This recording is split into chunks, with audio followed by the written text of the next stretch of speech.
उता America Canada र अस्ट्रेलियामा मस्त वर्ल्ड कप चलिरहेछ।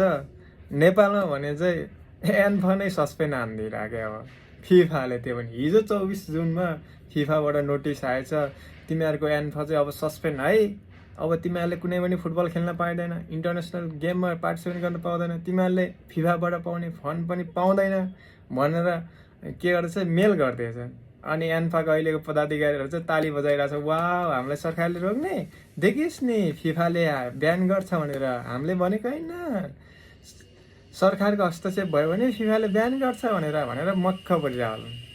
यसको रिजन तर म जतिसम्म लाग्छ मलाई फिफाले ब्यान गर्नु नेपालको लागि नयाँ एउटा अपर्च्युनिटी हुनसक्छ। गभर्मेन्ट एनएसएल टिम मिलेको देखिरहेछ, मिलेर एज अ डोमेस्टिक लिग नेपालको राम्रो लिग बनाएर पछि यस एन्फालाई पुनर्निर्वाचन गरेर राम्रो पदाधिकारी छानेर अनि त्यसपछि नेपालको फुटबललाई फेरि रिडेभलप गर्नुपर्ने अवस्था आएको छ। यही हो समय नेपाल सरकारद्वारा फेरि लिगलाई, डोमेस्टिक लिगलाई राम्रो बनाउने, स्कुल कम्पिटिसनहरू आफ्नै डोमेस्टिक भित्र गराएर, किनकि अहिले हामी इन्टरनेसनलमा गयो भने बेइज्जत मात्रै होइन, त्यही भएर इन्टरनेसनल खेल्न ब्यान गरे फिफाले।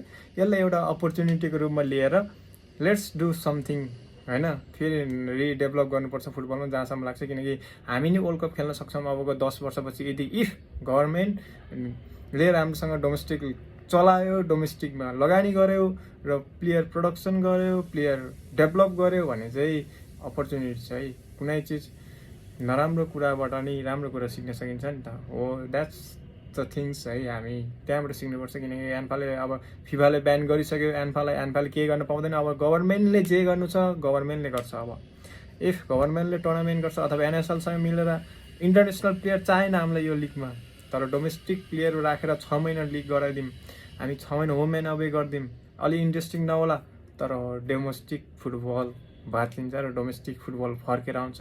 गभर्मेन्टको लगानी भएपछि गभर्मेन्ट अहिले सबै जनताको पक्षमा छ, सबै गभर्मेन्टको पक्षमा सबै जनता छन्। त्यो अवस्थामा तपाईँहरूले चाल्ने हरेक कदमले अबको नेपाली फुटबलको दिशा बदल्नेछ भन्ने लाग्छ मलाई। सो हेरौँ गभर्मेन्टले के डिसाइड गर्छ। किनकि यो फिफा अहिले एन्फाको यो पदाधिकारी त मक्ख भएर पछाडि हाँसेर बसिरहेको होला। चोरहरू थाहा छैन तिनीहरूकै रिजन हो। तिनीहरूले बारम्बार फिफालाई लेटर लेखेर पठाइरहेको थियो, हामीलाई गभर्मेन्टले रोक्यो, वर्ल्ड कप हेर्न जान दिएन भनेर। त्यस्तालाई लगेर अब अरू बोल्दिनँ। सो गभर्मेन्ट अब अपर्च्युनिटी छ रिडेभलप फुटबल गर्न नेपाललाई।